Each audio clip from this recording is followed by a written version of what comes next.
Traders point நண்பர்களுக்கு சிறப்பு வணக்கம். நம்ம டிஸ்க்ளைமர் எடுத்துக்கிறோம். நம்ம செபி ரிஜிஸ்டர் அட்வைசர் அறிவோ கிடையாது. நம்ம இங்கே பேசக்கூடிய எல்லாமே தகவல் மாத்திரமே பார்க்கப்பட வேண்டும். இது யாருக்கும் முதலீடு சம்பந்தமாகவோ பங்குகளை வாங்கவோ விற்கவோ நம்ம எந்த ஆலோசனையும் கொடுக்கப்படல.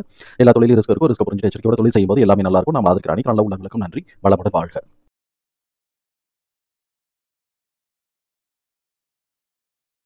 நம்மளுடைய சப்ஸ்கிரைபர் நம்பர் கைனஸ் டெக்னாலஜி பற்றி பேசணும்னு சொல்லிட்டு ரெக்வெஸ்ட் பண்ணியிருந்தார். அதனால நம்ம இப்போ அந்த ஸ்டாக் எடுத்து அனலைஸ் பண்ணுவோம். சப்ஸ்கிரைன் குவார்ட்டருக்கு இது என்ன பெர்ஃபார்ம் பண்ணுறதுக்கு வாய்ப்பு இருக்குங்கிறதுக்கான ஒரு தேடுதல் முயற்சி.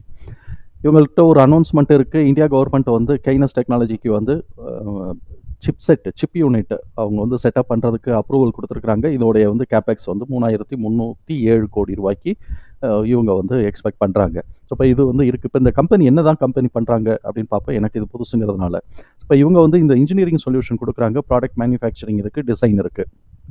எந்தெந்த இண்டஸ்ட்ரீஸ்க்கெலாம் பண்ணுறாங்கன்னா automotive, industrial, railway, medical, aerospace, அதுக்கப்புறம் வந்து இன்டர்நெட்டுக்கு உண்டானது, அப்புறம் கன்சியூமர்ஸ்க்கு உண்டானதும் கொடுக்குறாங்க. கன்சியூமர்ஸ்க்கு என்னங்கிறத நான் சும்மா போய் பார்த்தேன். வயர்லெஸ் மைக் செட் இருந்ததுலாம் தான், சார்ஜர் இது தான் கொடுத்து, ஸ்பீக்கர் பாக்ஸ் தான் கொடுத்துட்ருக்குறாங்க.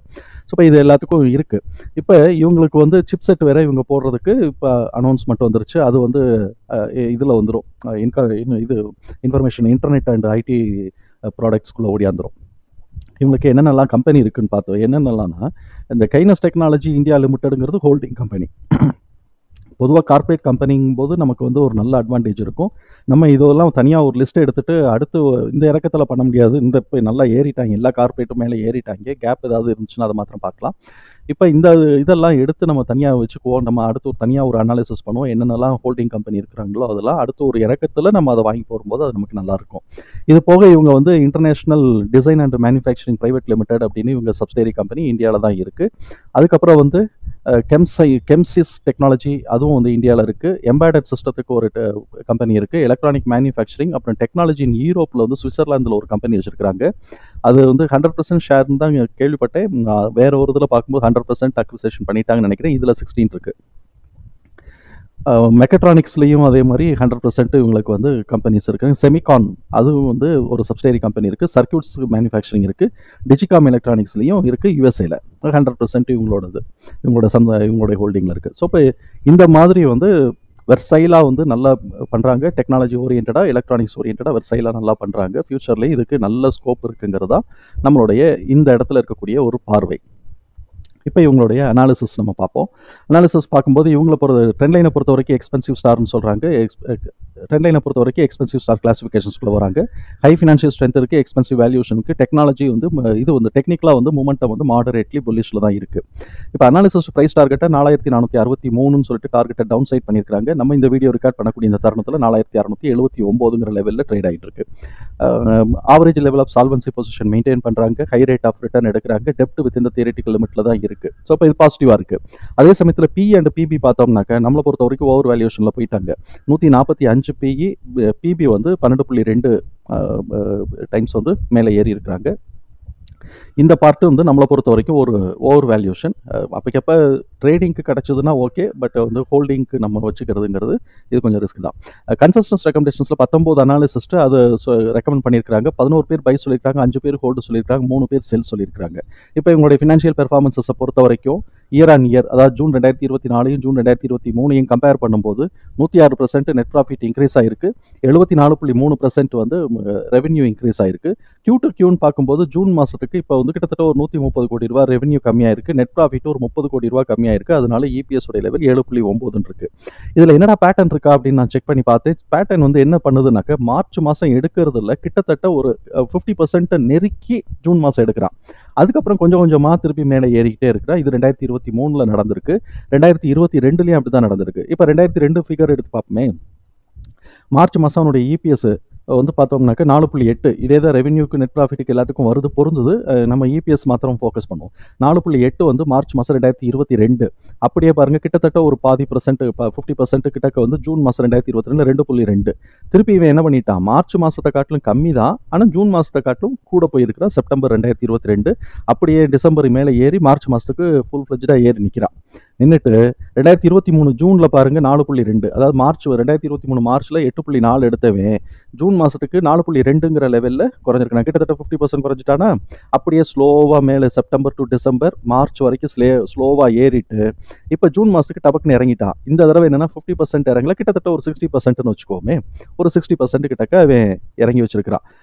ஆமாம், அந்த ரேஞ்சு ஒரு அப்ராக்சிமேட்டாக நம்ம 60% ரேஞ்சுக்கு இறங்கி வச்சிருக்கிறான். அப்போ செப்டம்பர்லேருந்து கொஞ்சம் கொஞ்சமாக மேலே ஏறினான்னா இது மேலே ஏறுறதுக்கு வாய்ப்பு இருக்குது. செப்டம்பர் மாதத்துடைய ரிசல்ட்டை கவுத்தி விட்டாங்கன்னாக்கா கவுந்தி விட்டுரும். ஆனால் இந்த மாதிரி ஸ்டாக்குக்கெலாம் வந்து பார்த்தோம்னா மிட் பாயிண்டில் சப்போர்ட் எடுத்து மேலே அடுத்த மிட் பாயிண்ட் வரைக்கும் ஏறிக்கிட்டு இருப்பாங்க. அதோட லெவல்ஸை நம்ம சப்சிக்வெண்ட்டாக பார்ப்போம். இப்போ எம்எஃப் என்ன பண்ணி வச்சிருக்கிறாங்க, 0.14% வந்து ஹோல்டிங்கை டிக்ரீஸ் பண்ணி வச்சிருக்கிறாங்க. எஃப்ஐஎஸ் வந்து 0.8% வந்து 0.08% வந்து ஹோல்டிங்கை இன்க்ரீஸ் பண்ணி வச்சிருக்கிறாங்க. இப்போ நம்ம இந்த இபிஎஸ் வந்து ஓவர் வேல்யூஷனுங்கிறதுனால நம்ம இதில் நம்மளுடைய ரெகுலர் மெத்தடில் போடுறதுல வந்து அவ்வளோ தூரம் நல்லா இருக்காது. அது ரியாலிட்டி யதார்த்தத்துக்கு செட் ஆகாது. அதனால வேவ் ஃபார்முலா போட்டோம். வேவ் ஃபார்முலாவில் நான் லோ எடுத்துக்கிட்டது 666, ஹை எடுத்துக்கிட்டது ஃபஸ்ட்டு ஹை எடுத்துக்கிட்டது 2983 எடுத்துக்கிட்டோம். இப்போ வேவ் கரெக்ஷன் வந்து என்ன பண்ணுதுன்னா 5வது கரெக்ஷன் வருது வந்து இப்போ வந்து 4வது கரெக்ஷன் 5300 வருது. அதுலேருந்து 4வது ஹை வந்து 4வது வேவ் வந்து ஹை வந்து 5300, அதோடைய கரெக்ஷன் எடுத்தோம்னா 4414 வருது. 5வது கரெக்ஷன் வரும்போது 5வது வேவோட ஹை பார்த்தோம்னா 6700க்கு வருது. இந்த ரேஞ்சில் வருது. ஸோ இப்போ இதில் வந்து பார்த்தோம் அப்படின்னு சொன்னோம்னாக்க 4வது வேவோட ஹை வந்து 5300, அதோடைய கரெக்ஷன் 4414, திருப்பி 5வது வேவோட ஹை வந்து 6700, அதோடைய கரெக்ஷன் வந்துச்சுன்னா 5300 வருது. வேவ் எக்ஸ்டென்ஷன் போச்சு அப்படின்னு சொன்னாக்க, எக்ஸ்டென்ஷன் போச்சுன்னா 10,000 கடந்து போனாலும் ஆச்சரியப்படுறதுக்கு இல்லை. இவன் எக்ஸ்டென்ஷன் போறானா இல்லையாங்கிறது நமக்கு தெரியாது.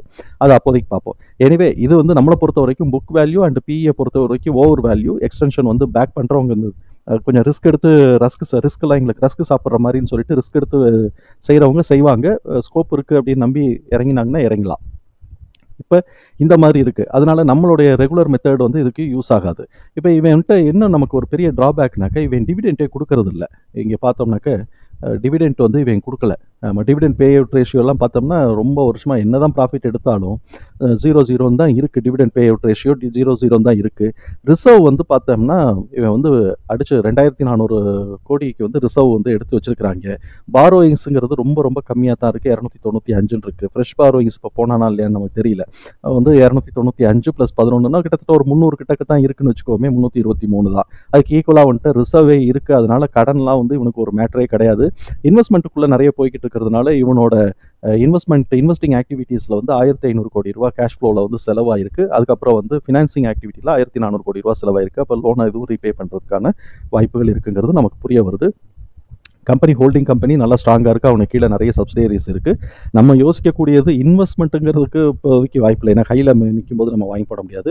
நம்மளை பொறுத்த வரைக்கும் பிஇ அண்ட் பிபிஐ பொறுத்த வரைக்கும் இது ரொம்ப ஹையாக இருக்குது அப்படிங்கிறது நம்மளுடைய புரிதல். சரி, இப்போ இவனுடைய பெர்ஃபார்மன்ஸஸ்லாம் நல்லா இருக்குது. ப்ராஃபிட்டபிலிட்டி ஹையாக இருக்குது. ரெட் ஃப்ளாக் கிடையாது. ப்ராஃபிட்டபிலிட்டி ஹையாக இருக்குது. பெர்ஃபார்மன்ஸஸ் ஆனால் லோவாக இருக்குது. ஹை வந்து வேல்யூஷன் வந்து ரொம்ப ஹையாக தான் இருக்குங்கிறது நம்மளுடைய புரிதல். சரி, இப்படி இருக்கக்கூடிய இந்த ஸ்டாக்கோட ப்ரைஸஸ் வந்து எப்படி இருக்குன்னா நம்ம ஆல்ரெடி வந்து வேவ் ஃபார்முலாவில் நம்ம பார்த்த மாதிரி 4வது வேவ் வந்து 5300 ஹை வைக்கணும். அதோடைய கரெக்ஷன் 4414 இருக்குது.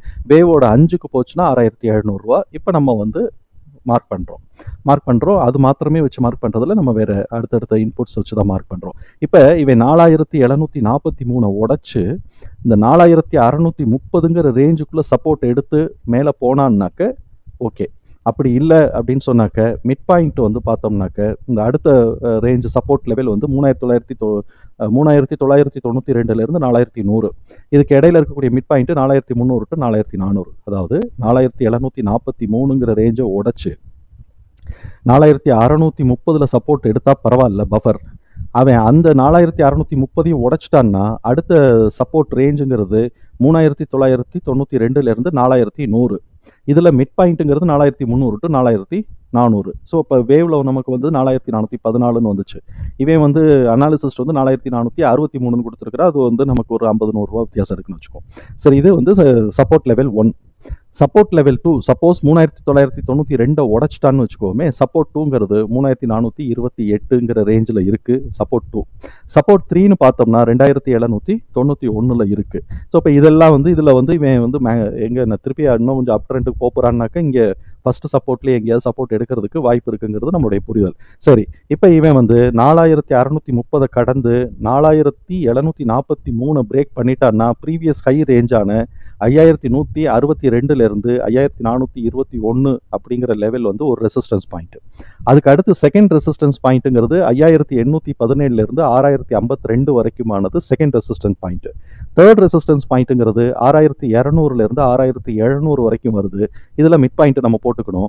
500 ரூபா இருக்குன்னா ஒரு 250னா 6450 அப்படிங்கிற ரேஞ்சில் நம்ம வந்து ஒரு மிட் பாயிண்ட் மார்க் பண்ணிக்கிறது எப்போதும் நல்லது. ஸோ இப்போ இவன் வந்து மேலே 4743 உடைச்சு மேலே ஏறினான்னா ப்ரீவியஸ் ஹையான 5162லேருந்து 5423ங்கிறது ஃபர்ஸ்ட் ரெசிஸ்டன்ஸ் பாயிண்ட்டும், செகண்ட் ரெசிஸ்டன்ஸ் பாயிண்ட்டுங்கிறது 5817லேருந்து 6052 second resistance point, third resistance point 6200லேருந்து 6700, அதாவது 6600லேருந்து 6700. இதுக்கு இடையில மிட் பாயிண்ட் வந்து 250 ரூபான்னு நம்ம போட்டோம்னா நம்ம வந்து 6450ல் ஒரு மிட் பாயிண்ட் இருக்குது. அதை மார்க் பண்ணி வச்சுக்கணும். சம்டைம்ஸ் அதோடய கூட ரிவர்ஸ் ஆகலாம். சப்போஸ் கீழே அவன் வந்து உடச்சி கீழே இறங்கினான்னாக்க, அவன் 4630 உடச்சி கீழே இறங்கினான்னாக்க ஃபர்ஸ்ட் சப்போர்ட் பாயிண்ட் 3992லேருந்து 4100. இதுக்கு இடையில மிட் பாயிண்ட் 4300 டு 4400. இந்த இடத்துல அவன் சப்போர்ட் எடுத்துட்டான் அப்படின்னு சொன்னால் நம்ம மேலே நம்ம ஆல்ரெடி பார்த்த லெவல்ஸ்குள்ளே எங்கேயாவது அவன் ரீச் பண்ணுறதுக்கு வாய்ப்பு இருக்குது. செகண்ட் சப்போர்ட்டுங்கிறது 3428, தேர்ட் சப்போர்ட்டு 2791. அநேகமாக தகவல் நமக்கு பயனுள்ளதாக இருக்கும் நம்புறேன். தகவல் பயனுள்ளதாக இருந்ததுன்னா சங்கருக்கு ரொம்ப சந்தோஷம் தான். நம்மளை ஆதரிக்கிற அனைத்து நல்ல உள்ளங்களுக்கு நன்றி. வளமுடன் வாழ்க. நண்பர்களே, நமக்கு இந்த வீடியோ பிடிச்சிருந்துச்சுன்னா லைக் பண்ணுங்கள், நண்பர்களுக்கு உதவ ஷேர் பண்ணுங்கள், நட்புக்காக சப்ஸ்கிரைப் பண்ணுங்கள். நன்றி.